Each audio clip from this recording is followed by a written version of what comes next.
Olá, povão que assiste o canal, tudo jóia? Eu sou o Luciano Lacerda, sou doutor pela PUC São Paulo e eu sou pesquisador em autismo e práticas baseadas em evidências e hoje eu vou falar três coisas importantes aqui. Vou falar o que é o autismo, o que causa o autismo e qual é o tratamento, ok? Fica aí pra gente conversar.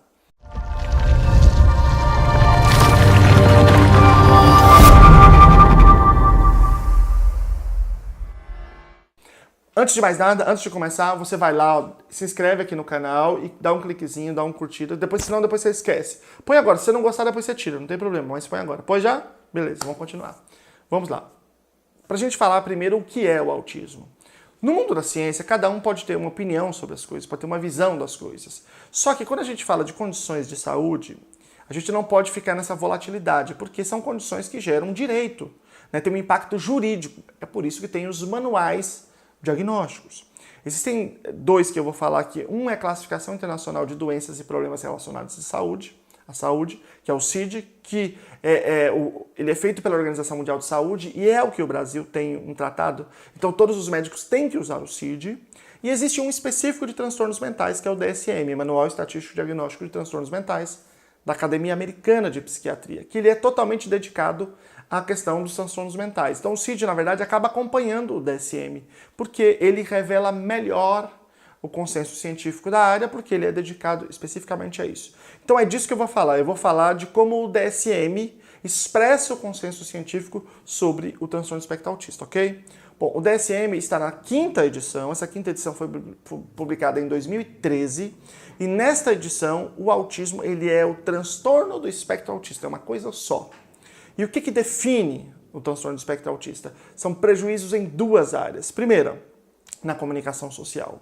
Comunicação social pode envolver muitas coisas. Pode envolver a fala, que ela pode não existir, ela pode existir limitadamente, ela pode existir no mesmo tom, com a prosódia sem alteração, ela pode ser muito rebuscada, inclusive, ela pode haver uma dificuldade em expressar emoções e reconhecer a emoção do outro, pode haver uma dificuldade em iniciar amizades ou outras relações e sustentá-las, e assim por diante. Ou seja, todos os elementos que envolvem a relação entre seres humanos. É preciso haver prejuízo aí. Segundo, interesses fixos e restritos com comportamentos estereotipados. Então, você pode ter uma criança que só faz uma coisa o dia inteiro, que faz estereotipias motoras ou vocais, coisas que aparentemente não têm função. Você pode ter um interesse fixo em uma coisa ou num tema. A pessoa pode falar de um tema, só de um tema, o dia inteiro, por exemplo. Está neste elemento também, ela pode ter uma hiper ou hiporreatividade, ou seja, uma alteração sensorial. Então tudo isso pode se enquadrar dentro desse elemento aí dos prejuízos comportamentais. Veja, esses são os dois critérios diagnósticos, ok? Mas existem três condicionantes. Primeiro, é preciso que isso tenha aparecido na primeira infância e não depois. Porque depois vocês vão ver, ninguém desenvolve autismo. Ou você nasce com autismo ou você não tem autismo, ponto. Então, primeiro, precisa aparecer na primeira infância. Segundo, o que não quer dizer que você precisa ter o diagnóstico na primeira infância, tá? Você pode ter o diagnóstico depois, mas precisa que na anamnese apareça que os sintomas já estavam presentes na primeira infância. Segundo, é preciso que seja clinicamente significativo. É preciso que os prejuízos tragam algumas dificuldades para esse indivíduo que ele precise de ajuda. Se alguém tem esses traços, tem dois prejuízos, mas não precisa de ajuda, não é autismo. Não é autismo. São traços de autismo, mas não é autismo. Autismo é só quando você precisa de ajuda, tá? Então, segundo, precisa ser clinicamente significativo. E terceiro, é preciso que não seja melhor explicado por deficiência intelectual e por atrasos no desenvolvimento, ok? Então, tá bom. Essas condições, elas podem se apresentar de uma maneira muito diferente em cada pessoa. Então tem pessoas que têm muito desenvolvimento numa área e não tem na outra, tem muito prejuízo numa área e não tem na outra. Então é por isso que os níveis do autismo, leve, moderado e severo, eles não têm a ver com nível de gravidade do sintoma, porque isso é muito irregular. Tem a ver com a necessidade de ajuda que o indivíduo precisa. Lembra que eu falei agora que necessariamente tem que precisar de ajuda? Então, como é que o DSM divide isso? Vamos lá. O autismo nível 1, o que a gente chama de leve, é aquele que precisa de ajuda. Autismo nível 2, ou que a gente chama de moderado, precisa de ajuda substancial, precisa de muita ajuda, né, durante muito tempo. E nível 3, ou o que a gente chama de severo, ele precisa de ajuda muito substancial, ou seja, ele é completamente dependente. Eu já vi gente falando assim, porque ele não fala, é severo. Não, não é esse o critério. Isso não é severo, não é acessibilidade. Se ele não falar, ele se comunicar super bem por meio de comunicação alternativa, escrevendo, sei lá, de outra forma, e conseguir se virar, então não é severo, né? Então ele é um leve, ele é um nível 1, ele precisa de ajuda, pero não múltiplo, não tanto, né? Então vamos lá. Isto aqui é o autismo, ok? Ele é de causa múltipla. O que isso quer dizer? Que existem muitas coisas que podem causar autismo. E eu vou falar aqui como é que isso é distribuído, tá? Eu já fiz um vídeo aqui, vou colocar aqui embaixo, em que eu apresento a pesquisa em que isso tá bem demonstrado. Vou colocar aqui também o DSM, se você quiser ler, acessar, e vou colocar sobre as causas do autismo. Vamos lá. 81% das vezes o autismo é genético herdado. Isso não necessariamente é o mesmo gene. Pode ser o SYNGAP1, pode ser o SED5, pode ser um monte de SHANK3, um monte de gene, né? A gente tem mais de 1000 genes envolvidos de alguma forma no autismo. Eu vou colocar aqui embaixo o site Safari.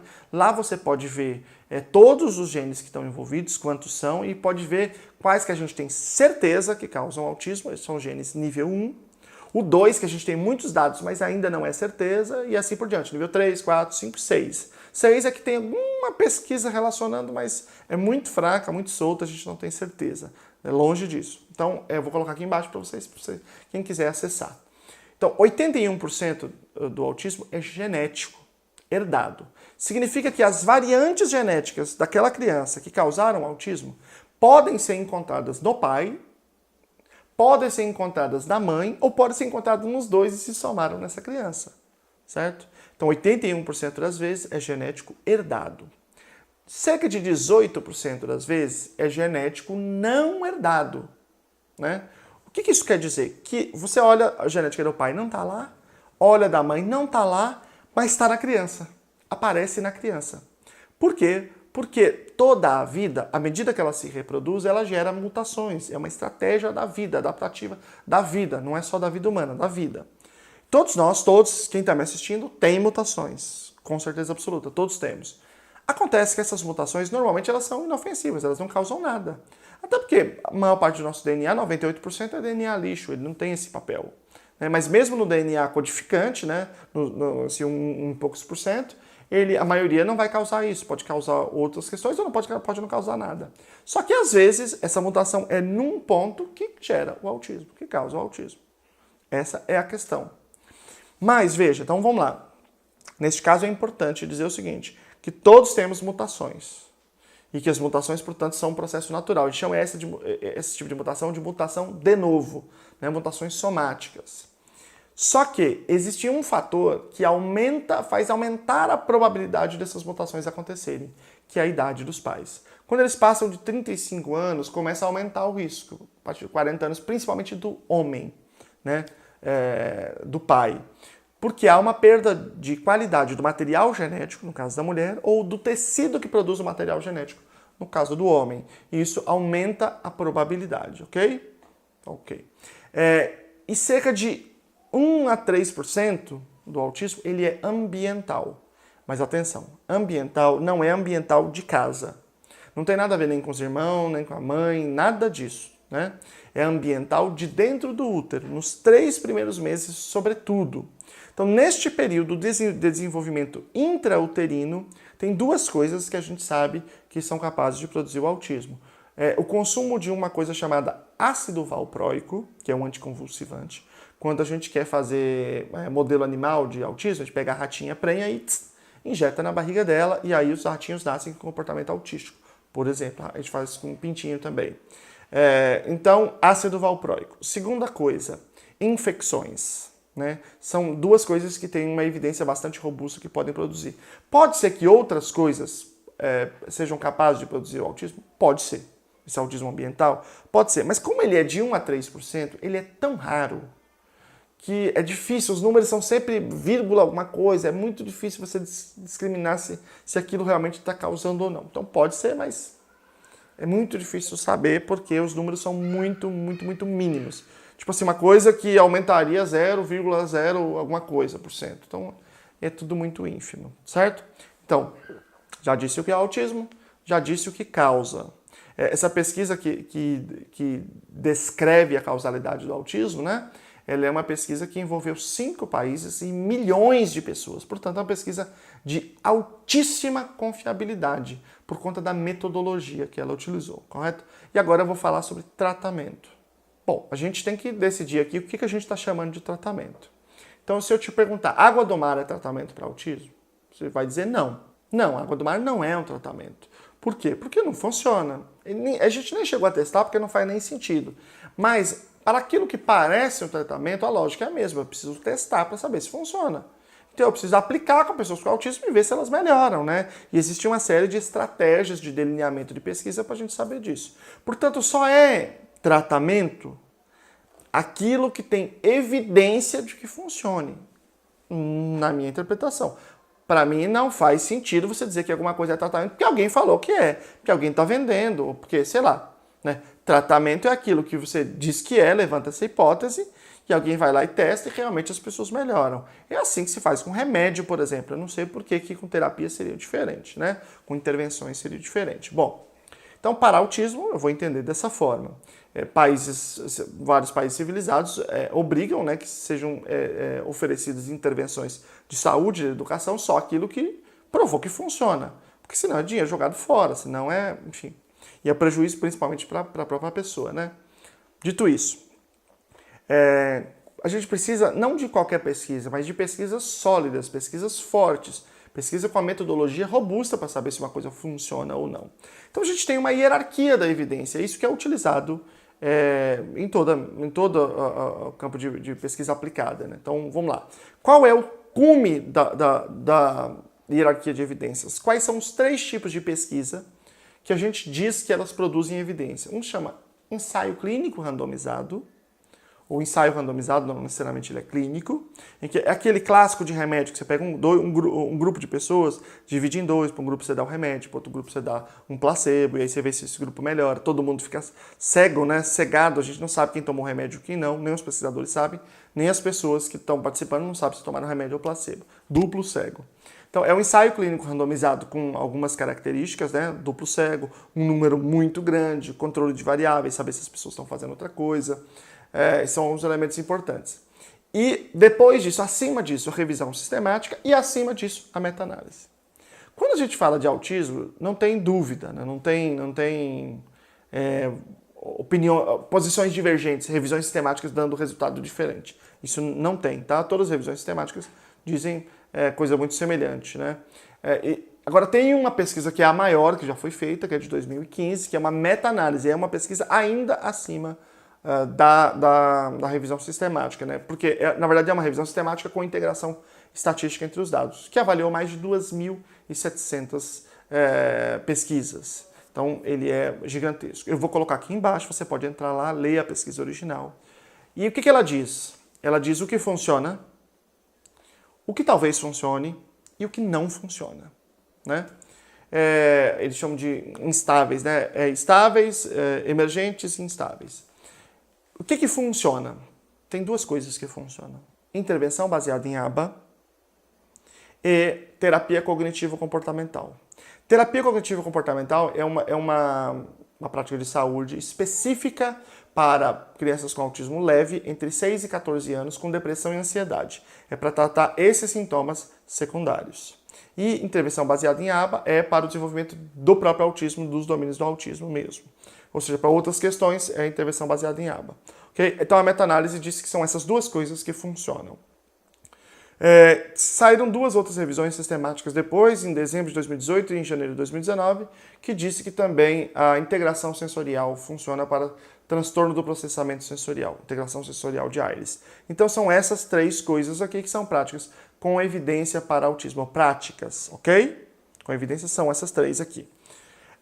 Então, quando uma pessoa tem autismo, para tratar o próprio autismo, sintomas do próprio autismo, é chamada intervenção ABA, intervenção em análise do comportamento aplicada para o autismo. Essa página aqui, esse canal, a gente faz vídeos, sobretudo vídeos de ABA, então você pode ver aqui vários que a gente fala sobre isso.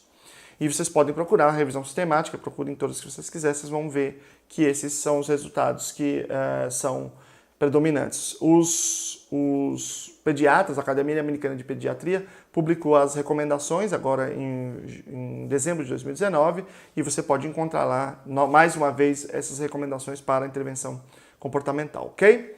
Vamos lá. Só que o tratamento ele não é só isso, né? Ele pode ter outras dimensões também. Então, vamos lá.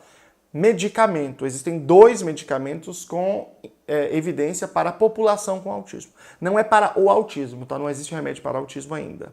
Eu já publiquei um outro vídeo aqui, que eu vou colocar aqui embaixo também, que é as expectativas de remédio ainda esse ano de 2020. Mas eles não existem ainda. O que existem são 2 remédios para sintomas secundários de autismo. Qual sintoma? Agressividade e irritabilidade. São aripiprazol e risperidona. São os 2 remédios com evidência para sintomas secundários, ok? E existe o suplemento ainda.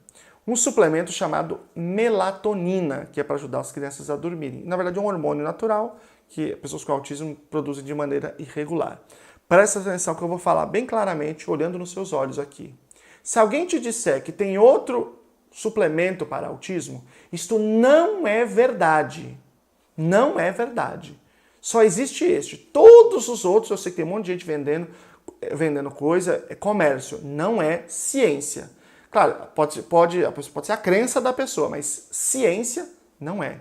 Ciência é um remédio chamado, 2 remédios para sintomas secundários, aripiprazol e risperidona, um suplemento, que é a melatonina, e 3 intervenções, que é ABA, terapia cognitivo-comportamental, integração sensorial. Isso é o que a ciência tem a dizer. Você não precisa acreditar na ciência, você não precisa seguir a ciência, mas eu entendo que é importante você saber o que diz a ciência, saber o que a ciência produziu até o momento, né? Porque aí você pode tomar o seu caminho e decidir o que você fazer, tá bom? Eu gostaria muito que esse conhecimento científico chegasse a todas as pessoas. E é por isso que eu te peço para dar uma força aqui ao canal, se você gostou do vídeo, para pegar esse link aqui, compartilhar no seu Facebook e compartilhar nos grupos de WhatsApp de profissionais e de pais.